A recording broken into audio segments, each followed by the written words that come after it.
Donc, je vous remercie, bonjour à toutes et à tous d'être présents ce jour pour la restitution du schéma directeur des infrastructures de recharge pour véhicules électriques au niveau de votre collectivité Cœur-Côte-Fleury. Euh, du moins, je vais vous expliquer un petit peu comment est-ce que ça va se passer, mais nous sommes donc sur un système de web binaire.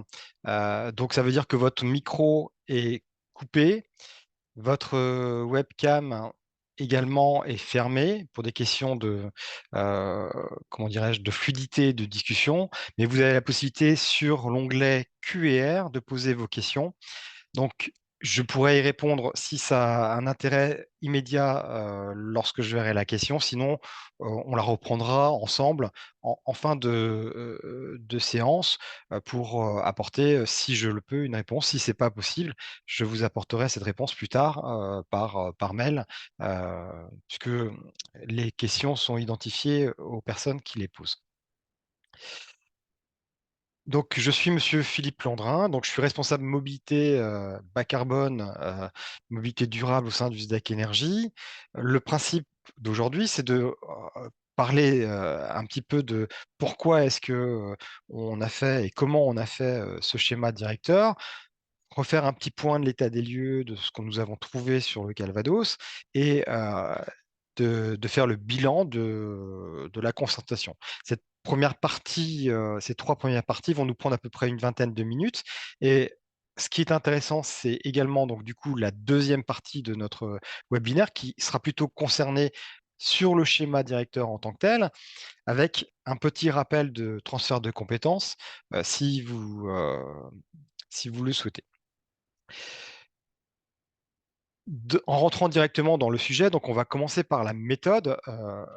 Le schéma directeur, c'est quoi? Déjà, c'est une obligation, une possibilité plutôt réglementaire qui est offerte à des collectivités telles que des AOM, mais également à des collectivités telles que le SDEC Énergie, de par l'autorité organisatrice d'électricité qu'il a. Euh, le principe est de dire qu'il y a à peu près trois grandes phases dans ce schéma. Il y a une première phase qui est une information.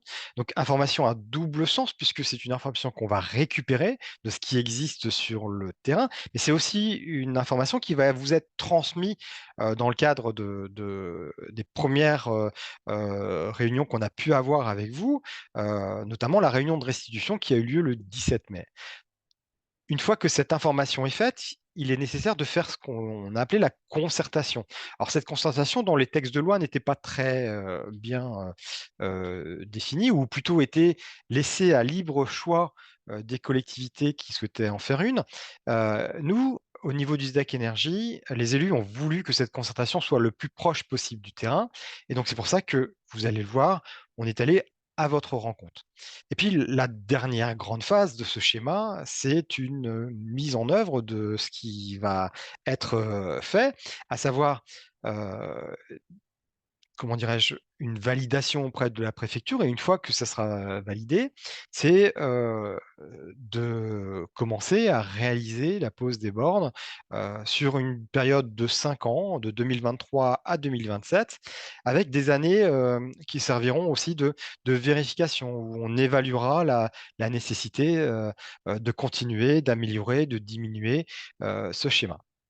Mais dans un schéma, qu'est-ce qu'on a? On a quatre grands éléments qui ressortent. Déjà, d'une part, le schéma, c'est un nombre de bornes.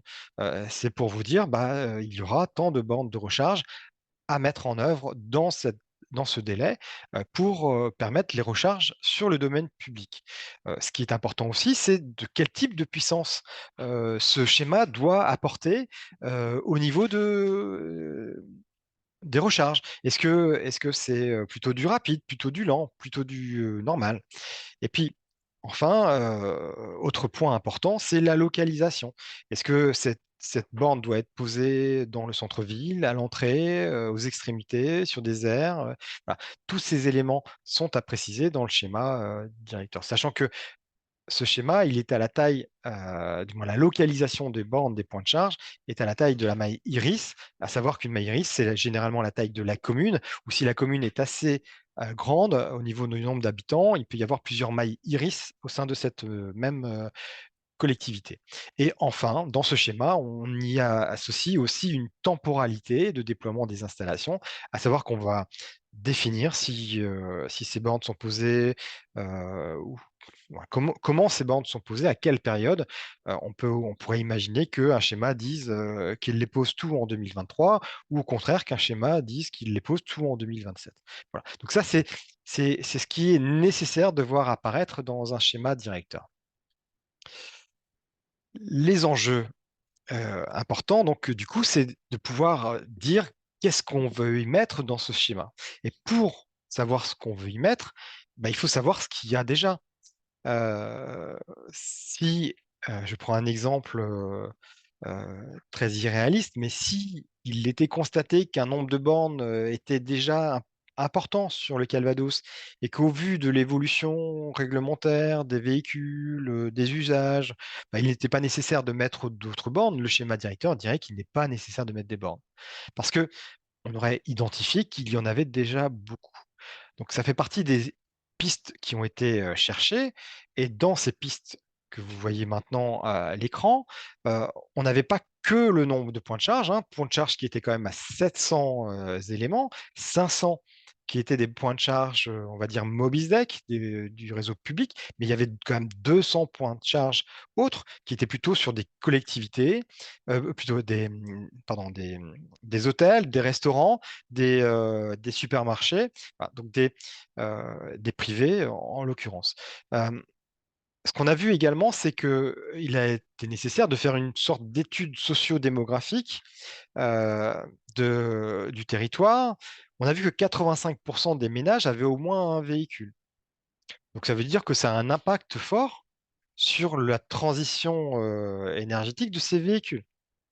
Et donc l'obligation éventuellement de pouvoir les alimenter. Ce qui a été vu aussi, c'est que 31% des logements sont sans place de stationnement, ce qui veut dire donc que il est nécessaire de prévoir les moyens de pouvoir alimenter ces véhicules qui seront à un moment donné sur le domaine public et qui ne pourront pas se recharger chez eux.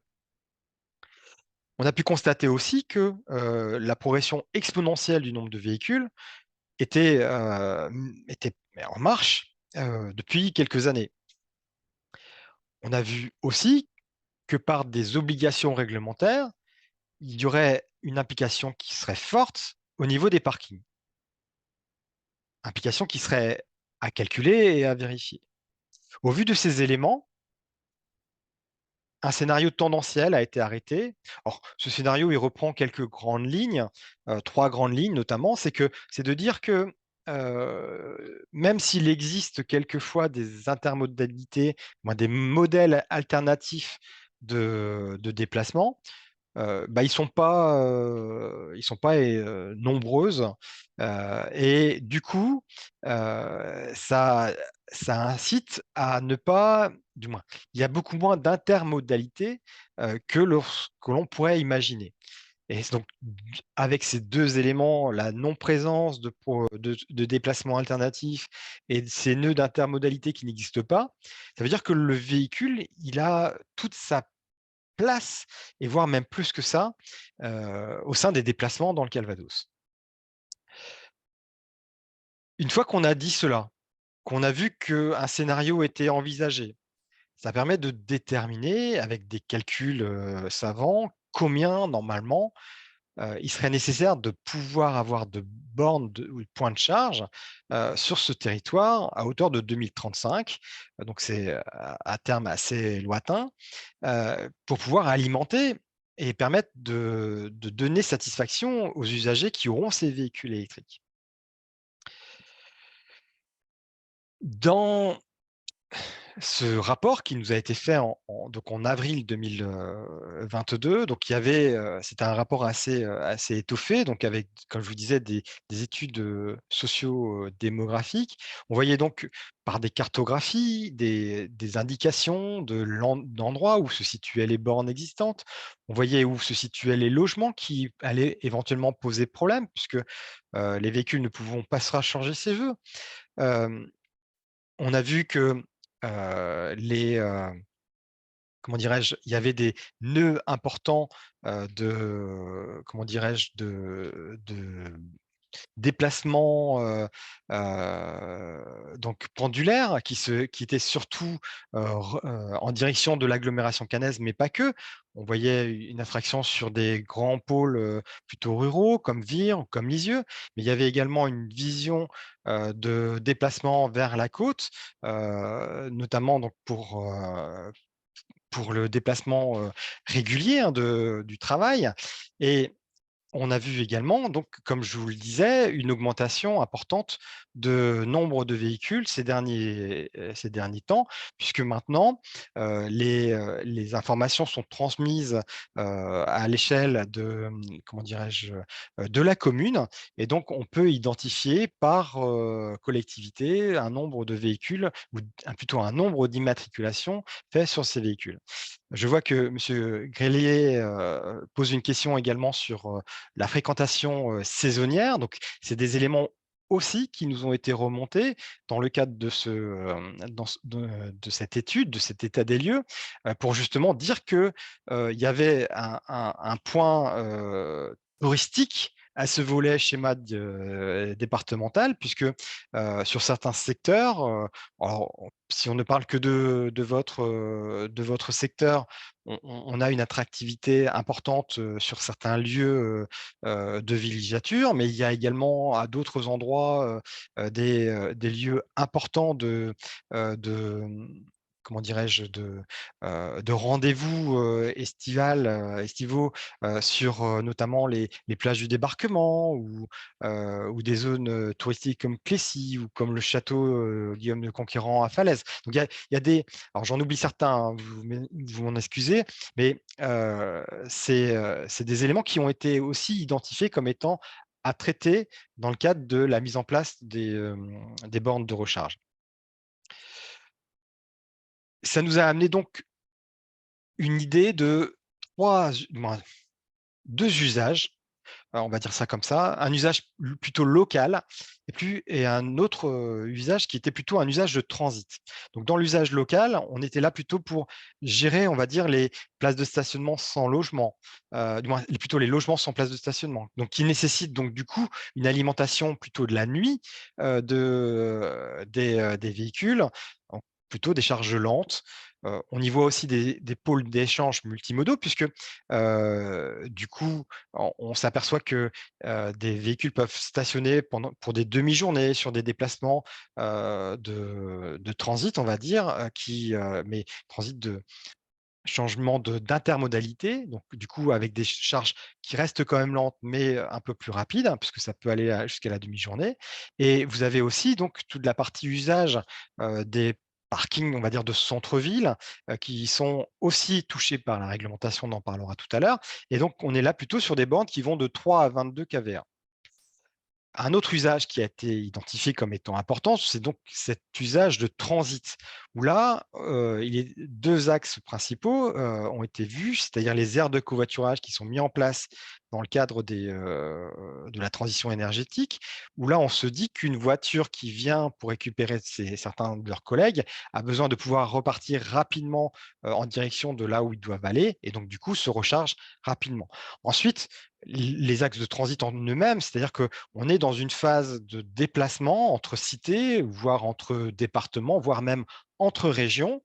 Et donc, du coup, dans ce déplacement, il est intéressant pour elles, pour ces véhicules, pour ces voitures-là, de pouvoir se recharger en moins de 10 minutes, un quart d'heure, afin de passer à l'étape d'après ou à la pause d'après, et donc se recharger pour un déplacement d'éventuellement 2 heures ou si c'est simplement de récupérer la totalité qu'ils ont besoin pour aller jusqu'à la fin, ils peuvent le faire.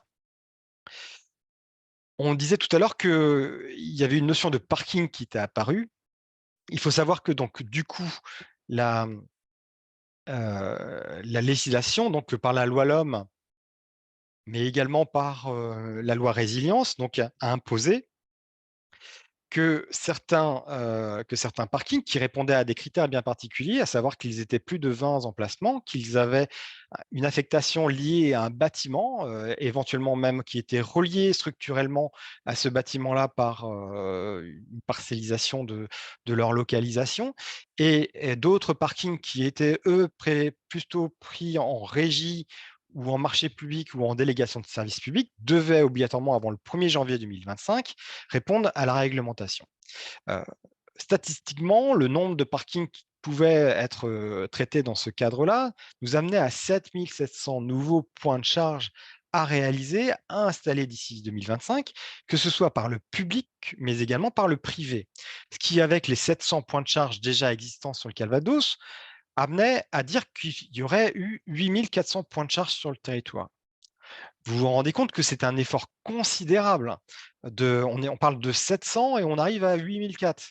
Donc on multiplie par 10 et même plus le nombre de points de charge sur le territoire. Donc c'est un effort considérable en tant que moyen, mais c'est un effort considérable en tant que financement, et tout ça pour quelque chose qui n'est pas du tout adapté à ce qui est réellement la la justification des choses, puisque on estime que ces bornes qui seraient mises seraient du coup utilisées à moins d'1 % en 2025, parce que à aujourd'hui, même si on a vu qu'il y avait une progression dans l'achat des véhicules électriques dans notre département et partout ailleurs, cet achat n'est pas en cohérence avec multiplié par 10.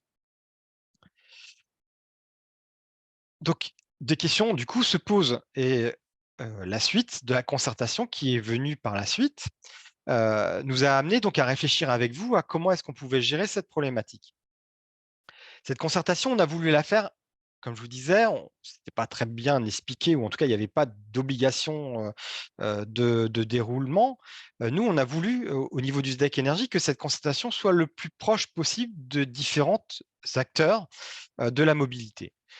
Pour cela, on a d'abord commencé par des entretiens qui ont été faits en visioconférence. Ils ont été faits avec les différentes EPCI. Toutes les EPCI sont passées. Quelquefois, et je crois que c'était le cas pour votre collectivité, des communes étaient également présentes le jour de ces entretiens. On a fait ces entretiens également avec Enedis, avec la région, avec l'OCAM, avec les associations d'usagers, parce que on estimait que chacun avait son mot à dire dans sa compétence propre. Enedis par rapport au réseau, la région par rapport au chef de file de la mobilité, l'OCAM par la connaissance du développement de nos territoires, et évidemment les associations d'usagers, car elles avaient la connaissance du terrain, puisqu'elles utilisent déjà des bornes présentes, et elles voient quelles sont celles qui, du moins, les améliorations qu'il est nécessaire d'apporter, si on peut parler comme ça.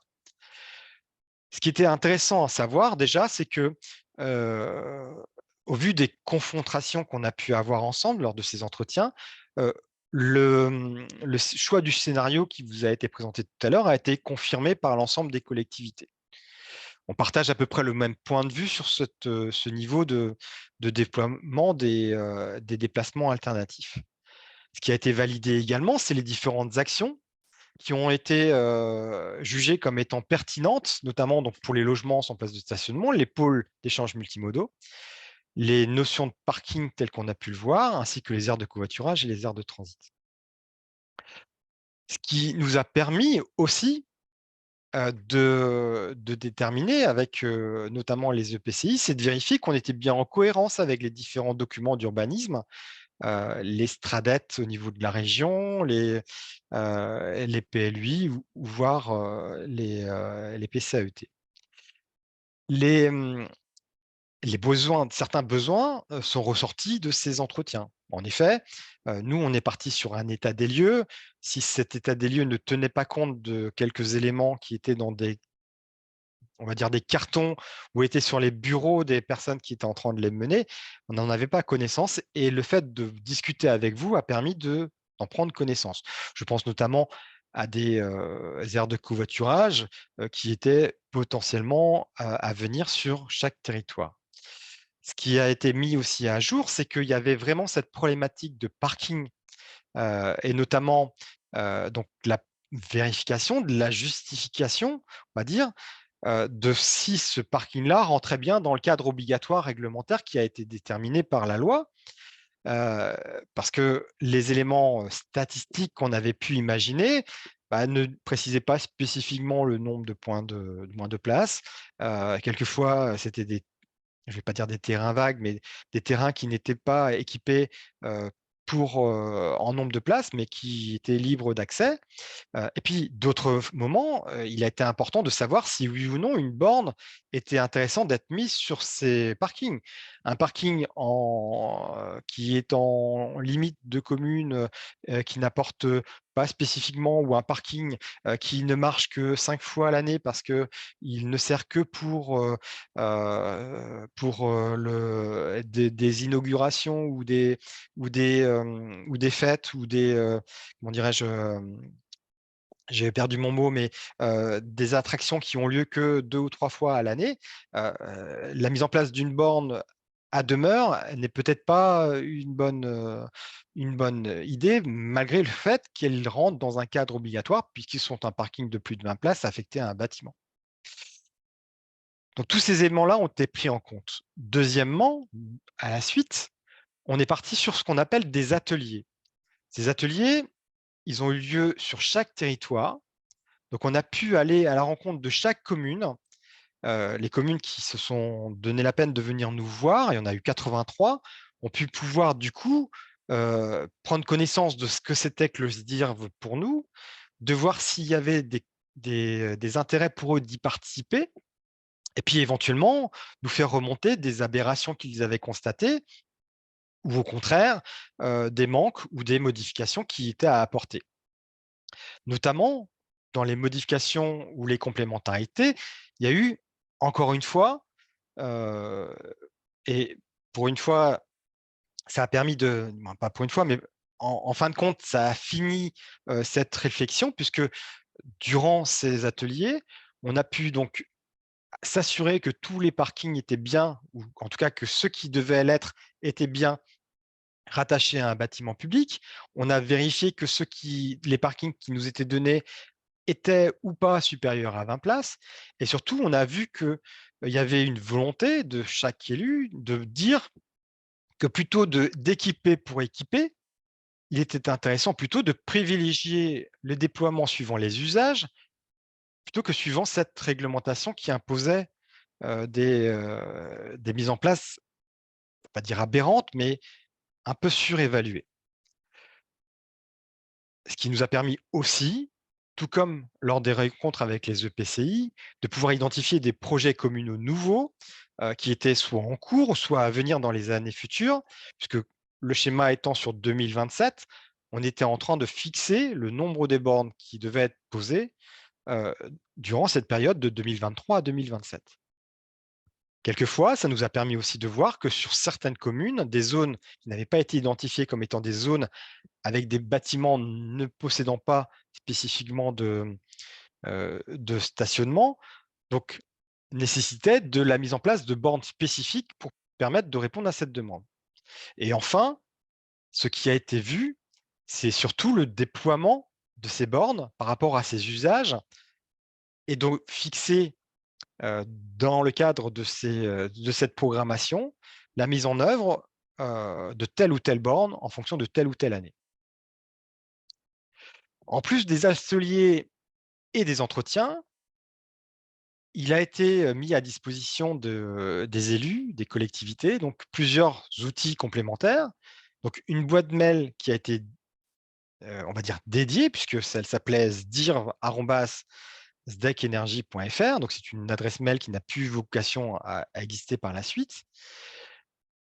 On avait également mis un formulaire des attentes et des observations, une sorte de recueil des besoins, donc sur le site du SDEC Énergie, dans le cadre qui parlait du schéma. Là, on a eu 43 acteurs qui nous ont fait des retours constructifs, donc 29 collectivités, des particuliers également, des associations et même des entreprises. Comme je vous l'ai dit, on a eu un gros travail sur les parkings, et donc on a mis à disposition des collectivités qui le souhaitaient des cartes en format papier pour qu'ils puissent travailler dessus afin d'identifier si tel ou tel parking était bien concerné. Ces cartes ont été diffusées au fur et à mesure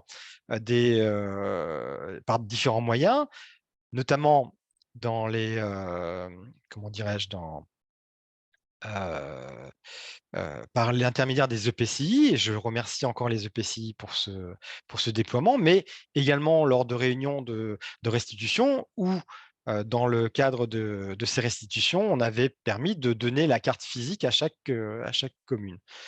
Et lorsqu'on a fait les ateliers également, on a pu, pouvoir travailler sur ces cartes-là si c'était nécessaire. Dernier outil qui a été mis en place, c'est l'outil Mapeo. Donc, c'est un outil que vous connaissez puisque vous pouviez l'utiliser de manière assez courante pour tout ce qui est éclairage public ou même pour la transition énergétique. Vous avez l'habitude d'aller dessus. Donc, un onglet supplémentaire a été mis en place. C'est l'onglet au niveau de la cartographie, au niveau des cartes, vous avez un petit tiret supplémentaire qui est le SDIRVE. Et là-dedans, vous aviez la possibilité de visualiser l'ensemble des points de charge qui étaient prévus sur votre territoire, et vous aviez la possibilité d'y ajouter des bornes, de modifier les caractéristiques, donc par la puissance, les emplacements, s'ils vous paraissaient être mal placés, et voire même les années de déploiement qui étaient indiquées. Si vous souhaitiez les modifier au niveau des places, c'était des choses qui étaient possibles également.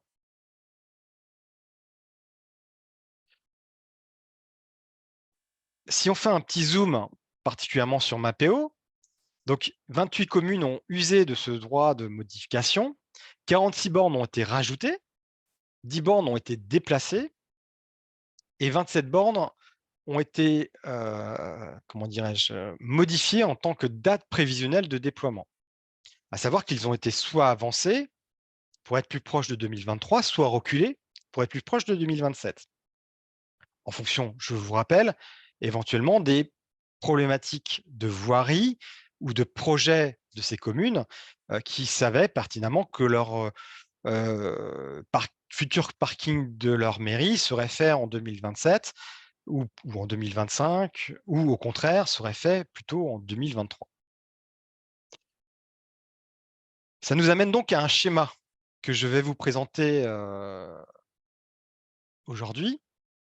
Donc, le schéma qu'on vous montre, et ça répond à monsieur Grélier, en partie sur sa dernière question, c'est le déploiement des bornes, publiques.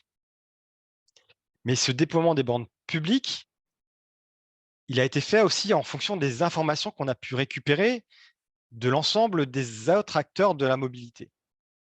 Heu, Comme je l'ai dit tout à l'heure, dans le calcul qui est fait de ce qui est besoin pour les usages, on tient compte de travail que doivent faire les privés.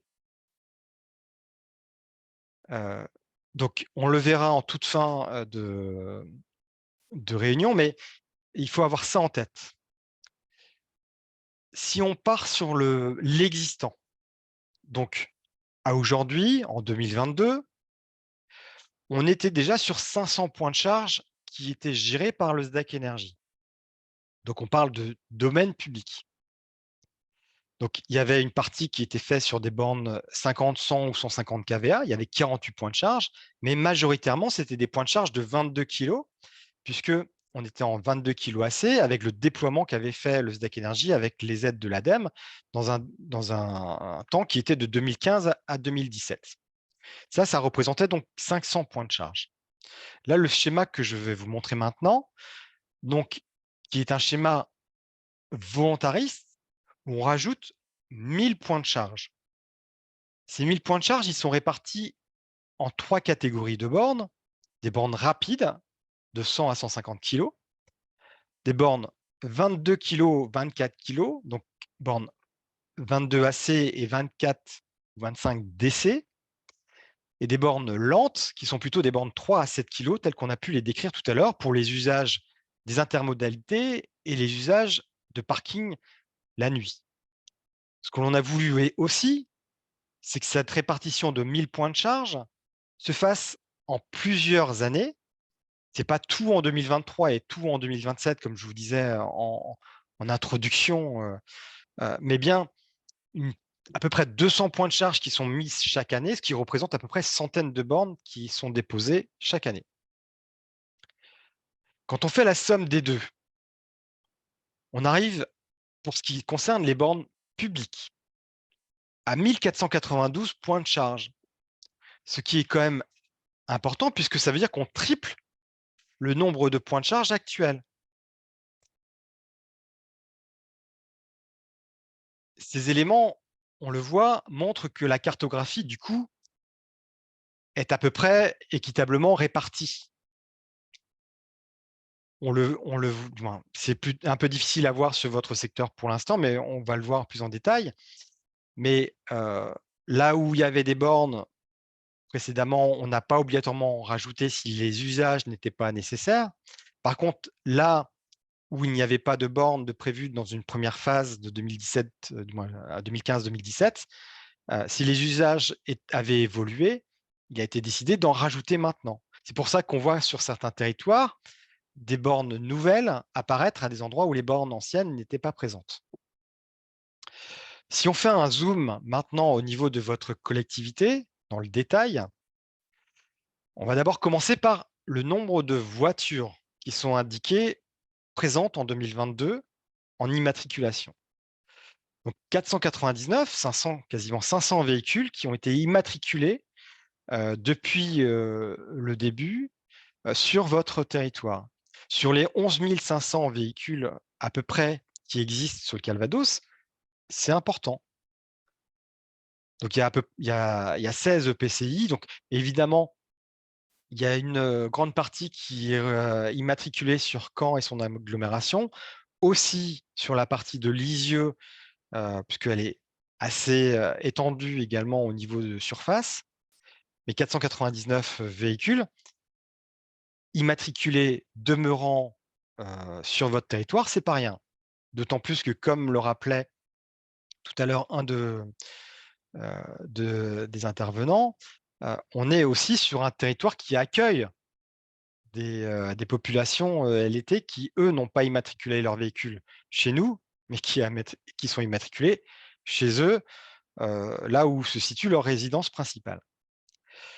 Ce que je vous propose de voir maintenant, c'est en fonction du type, de la puissance et de la caractéristique de la borne, c'est le déploiement qui est prévu durant chaque année.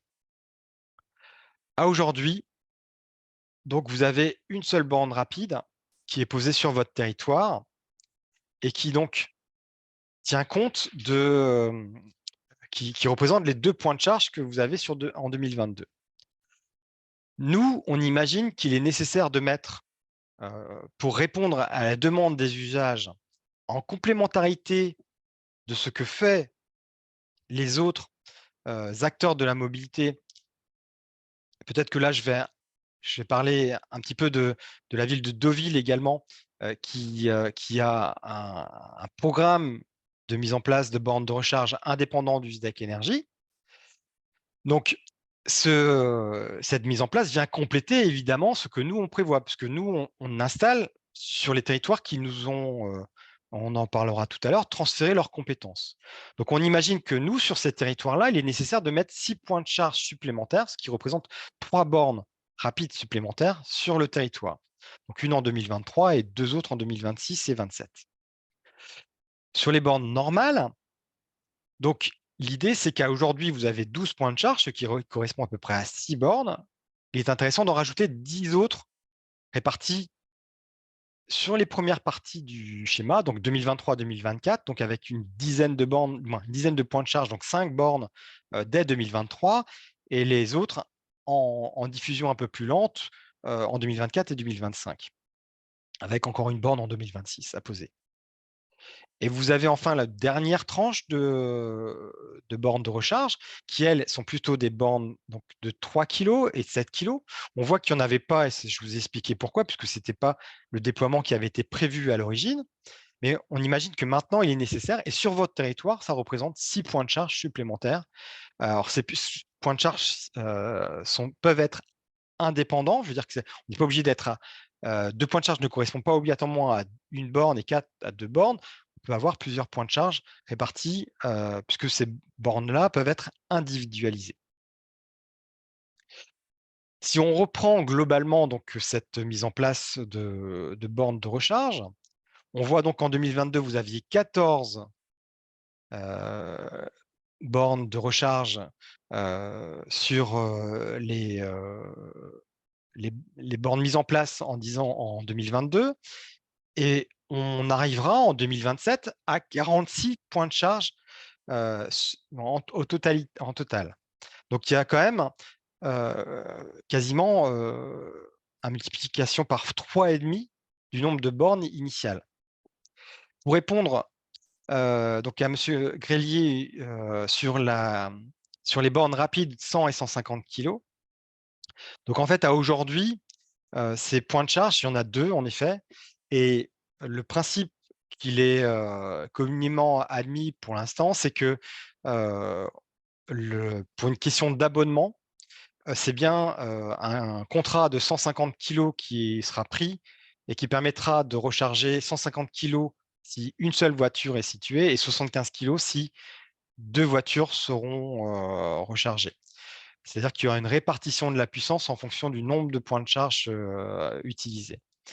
Ce qui est intéressant de savoir, ça peut évoluer par la suite, mais aujourd'hui, il n'existe que très peu de véhicules qui sont capables de prendre plus de 100 kg.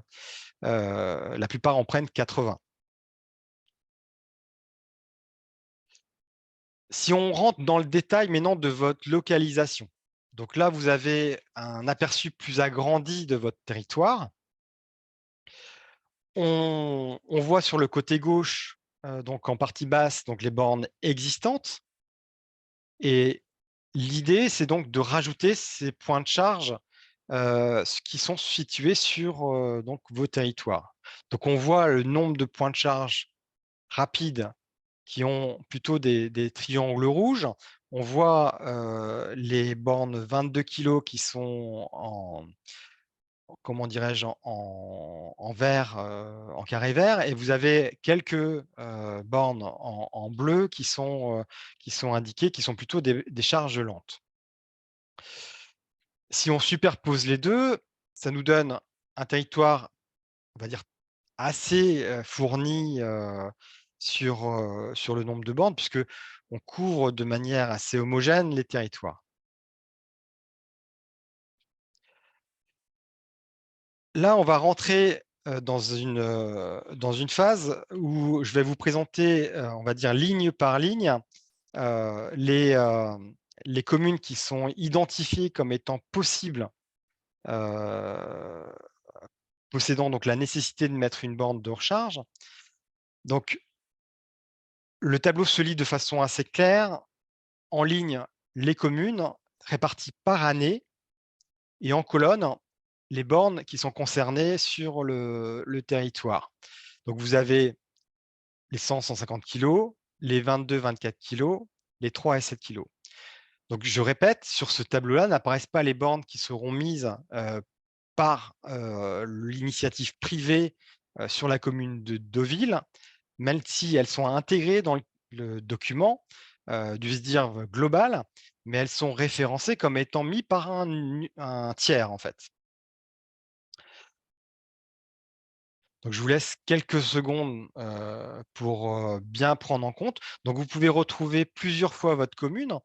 Si votre commune est alimentée, du moins, s'il est initié qu'il y aurait en 2023, par exemple, si je prends le cas de Blonville-sur-Mer, il est prévu en 2023 la mise en place d'une borne 22-24 kg, et il est prévu également sur Blonville-sur-Mer en 2027 la mise en place d'une borne 150 kg.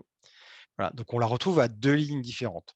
On peut voir aussi que sur une même ligne, donc en 2023 sur sur la commune de Trouville, là, il est prévu d'installer des bornes rapides, il est prévu d'installer des bornes lentes, il est prévu d'installer des bornes normales. Donc ça vous fait, par exemple, 8 points de charge qui sont prévus d'installer sur Trouville en 2023. Voilà, c'est comme ça que se lit le tableau.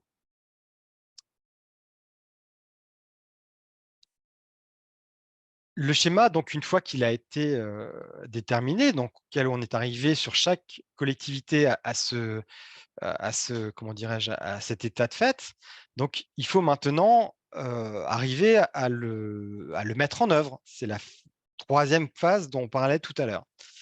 Donc, pour le mettre en œuvre, il y a d'abord une première partie qui sera une validation en conseil syndical du SDAC Énergie à la fin du mois.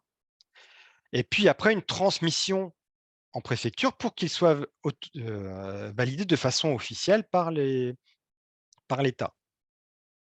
Ce qu'il a été décidé, c'est que pour 2023, le financement est pris à 100% par le SDAC Énergie, avec un budget d'1 million d'euros qui a déjà été acté en octobre de l'année dernière par les élus du syndicat. Ce qui a été vu également, c'est qu'on a souhaité continuer à exploiter le réseau de mobilité par un système de régie qui est géré par le SDAC Énergie. Et ça, en, parce qu'il est un, comment dirais-je, il y avait d'autres possibilités qui ont été étudiées, notamment des DSP, mais ce que l'on a pu voir, c'est que on voulait garder pour le compte des communes une maîtrise de ce réseau, puisque les projections qui étaient faites étaient plutôt de dire que si ce transfert était fait vers un DSP, on arriverait vers une augmentation des tarifications assez importante qui ferait que les réseaux mis en place par le SDAC Énergie ne seraient plus intéressants, ou en tout cas seraient au même niveau que les réseaux privés, et donc du coup moins intéressants pour l'usager du Calvados. Ce qu'on a voulu aussi, c'est pouvoir faire en sorte que les recettes des usagers permettent de couvrir les investissements nécessaires pour prendre à charge en 100% le reste du programme. Alors ça pèse quand même assez lourd puisque sur les années 2024 à 2027, c'est 6,5 millions de travaux qui sont prévus d'être investis. Donc pour ça, il faut faire attention parce que si vous avez une diminution pour quelque raison que ce soit des recettes, il faudra voir comment est-ce qu'on pourra prendre en charge les investissements. Ou autrement dit, peut-être qu'il sera nécessaire de ne plus faire ces investissements. Si par exemple, on voyait une baisse de l'utilisation du réseau, il n'y aurait aucune raison de continuer à mettre des bornes sur un réseau qui ne permet pas qui ne répond pas à la demande puisqu'il est déjà surévalué par rapport au nombre d'usagers qui qui se rechargeraient dessus. Donc du coup, et c'est pour ça qu'il y a nécessité de se revoir, en tout cas d'évaluer chaque année du moins la validation de ce schéma, parce que si on s'aperçoit de cet état de fait, peut-être il serait intéressant de ne pas mettre les bornes de 2026 ou de 2027, parce que celles qui auront été mises jusqu'à 2025 seraient suffisantes pour couvrir les besoins dont je viens de parler. Et puis, vous avez le deuxième parti qui aussi répond à une particularité que vous avez évoquée tout à l'heure dans vos commentaires, c'est que des acteurs privés vont venir se mettre sur ce domaine. En effet, à aujourd'hui, il n'y avait que le SDAC Énergie et éventuellement les communes qui souhaitaient mettre en service ces bornes de recharge, car il n'y avait pas de rentabilité. L'investissement nécessaire et le fonctionnement nécessaire étaient plus importants que les recettes euh, reçues. Donc, si jamais des privés venaient à venir sur le terrain du Calvados, nous, on n'est pas là pour les empêcher. Mais ça veut dire aussi que du coup, il n'est peut-être pas nécessaire que les bornes que nous, on a imaginées être nécessaires, puisqu'ils sont posés par d'autres, ce n'est pas la peine que nous, on les pose. Puisque dans le schéma, on dit qu'il est nécessaire d'en poser une, on ne dit pas qu'il est nécessaire d'en poser une par nous.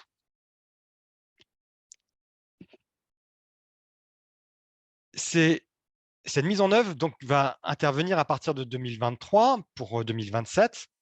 Et donc, on viendra vous voir chaque année en disant qu'il est prévu de poser telle ou telle borne dans tel ou tel secteur. Et on définira ensemble le vrai positionnement et la vraie date de pose pour qu'on puisse avancer conjointement. Moi, je vous ferai des APS qui fixeront ces critères et vous aurez une délibération à prendre qui validera l'emplacement de cette borne de recharge. Et le financement de l'époque, pour l'instant, on a dit qu'il sera égal à 0 puisque 100% sera pris en charge dans le cadre des dépenses d'investissement et de fonctionnement. Si vous avez besoin de retenir des chiffres, c'est cela. On peut imaginer que en 2027, il y aura sur le territoire du Calvados 6100 points de charge, que ces 6100 points de charge seront 700 correspondent à ceux qui existaient déjà, 1000 points de charge supplémentaires tels que j'ai pu vous les décrire tout à l'heure, et jusqu'à 4400 points de charge supplémentaires privés qui seront posés donc par les acteurs des supermarchés, des acteurs des hôtels, des restaurants, etc., etc., des magasins. En gros, tout magasin qui a un parking de plus de 20 places a nécessité obligatoirement de mettre des bornes de recharge. Mais on va appliquer une petite pondération. Nous-mêmes, on se l'applique, donc on peut imaginer que les privés vont se l'appliquer aussi en disant à quoi ça sert de mettre des bornes tout de suite, au vu au peu de nombre de véhicules qu'il y a, et donc du coup, décalera dans le temps la mise en place de ces bornes. Nous, on part sur un principe qu'éventuellement, ils en mettront la moitié dans leur jusqu'à 2027, ce qui est déjà important, mais on le voit, ça nous amènerait éventuellement à 2 400 points de charge pour la partie privée, plus les 1 500 que nous, on a mis en voirie et en parking public, ce qui donnerait un total de 3 900 points de charge sur le territoire en 2027. Pour vérifier la véracité ou l'utilité d'un nombre de points de charge, ce qui est intéressant, c'est de regarder le ratio du nombre de véhicules par rapport à ces points de charge. On le voit, en faisant cette démarche, pour nous comme pour le privé, nous sommes à un ratio de véhicules par PDC qui est déjà de 10,3 points. Donc, qui est un ratio qui est excellent. Communément, on accepte que ce ratio soit compris entre 10 et 15.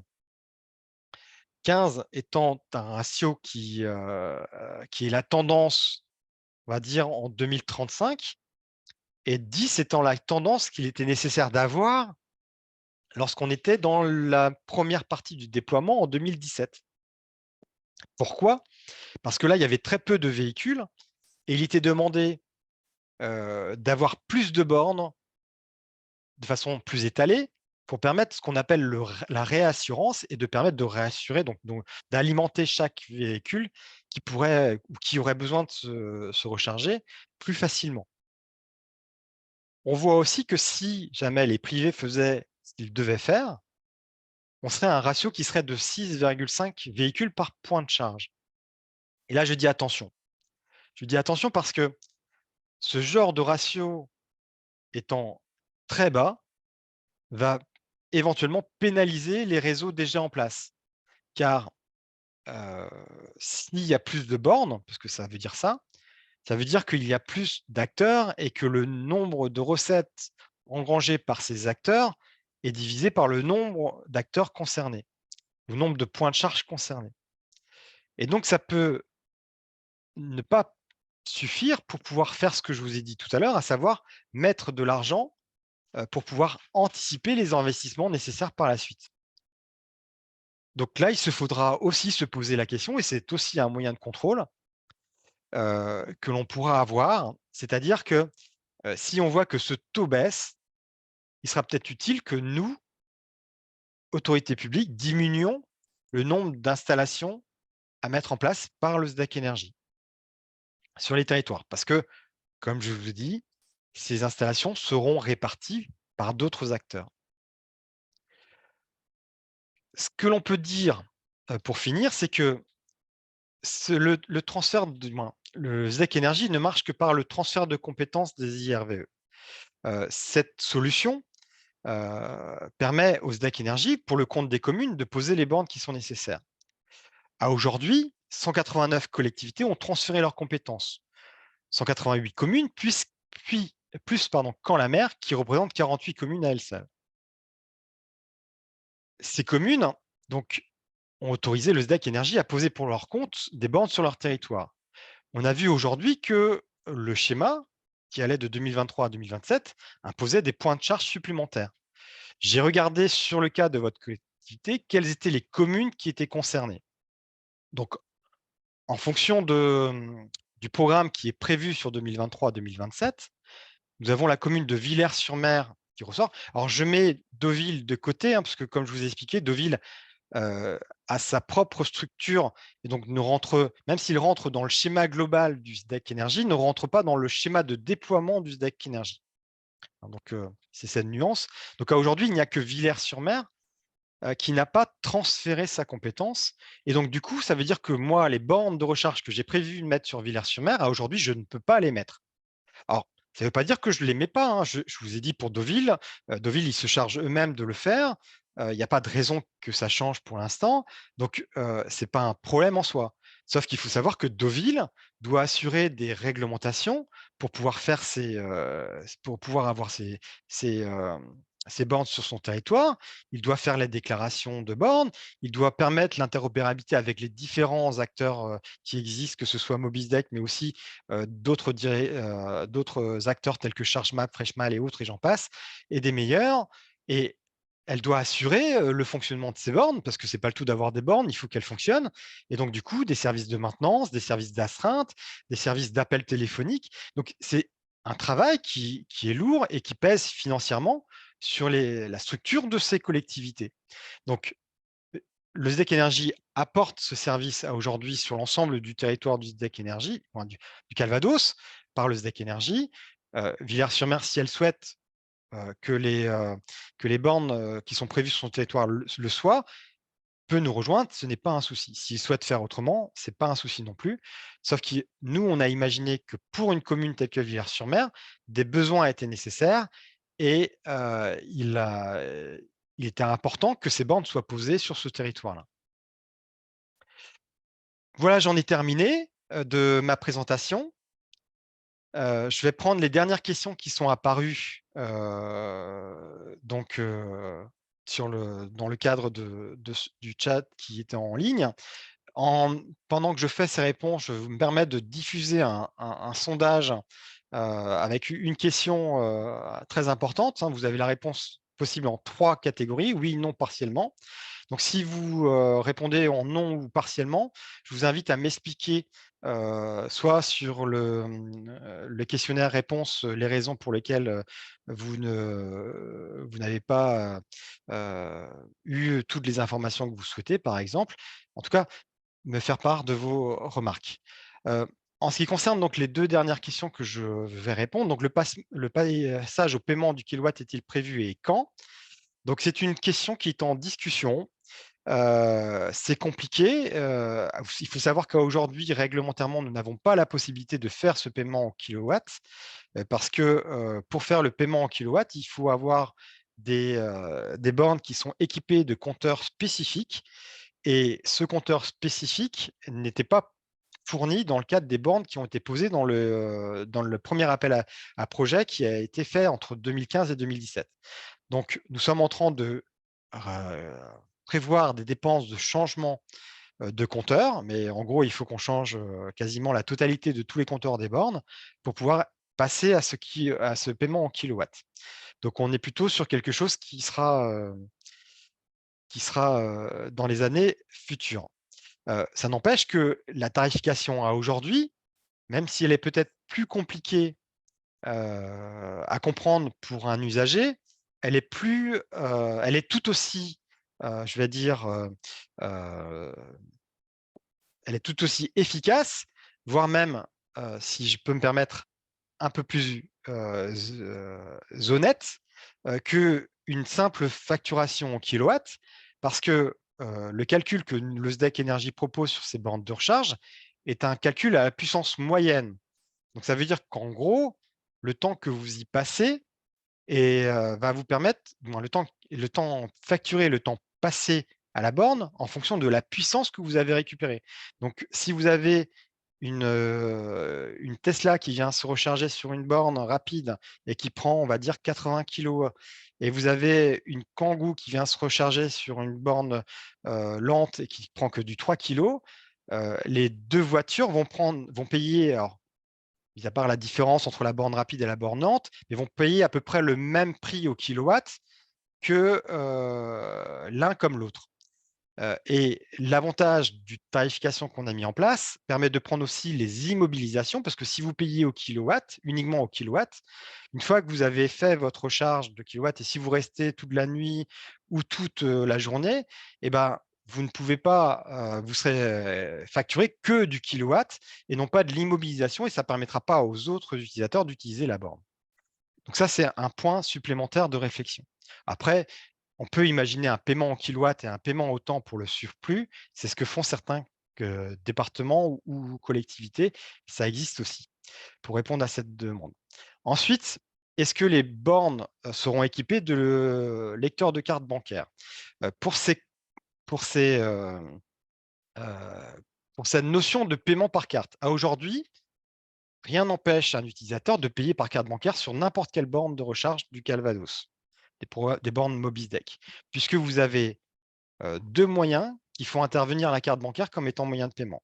Vous avez soit l'application, c'est-à-dire que vous avez dans votre application Mobisdec rentré votre carte bancaire comme étant moyen de paiement. Vous arrivez devant la borne, en ouvrant votre application Mobisdec, vous demandez le démarrage de la charge, ça démarre la charge,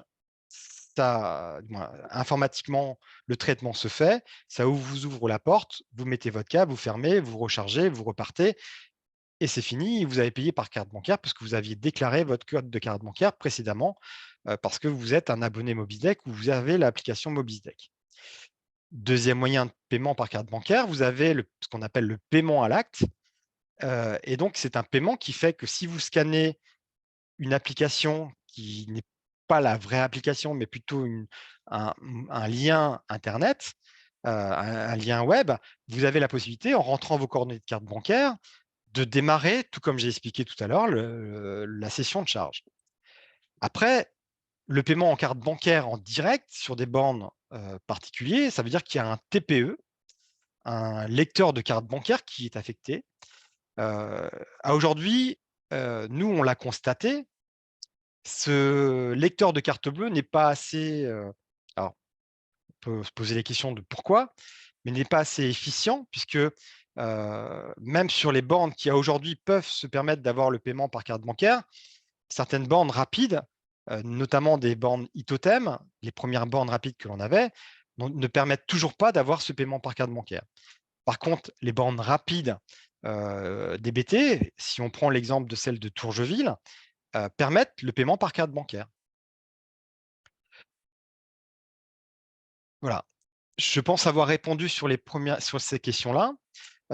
Une petite remarque qui répondra donc à Madame Le Mans, c'est que, en effet, comme j'ai pu le dire avant de démarrer le webinaire de façon officielle, vous retrouverez le webinaire en visio.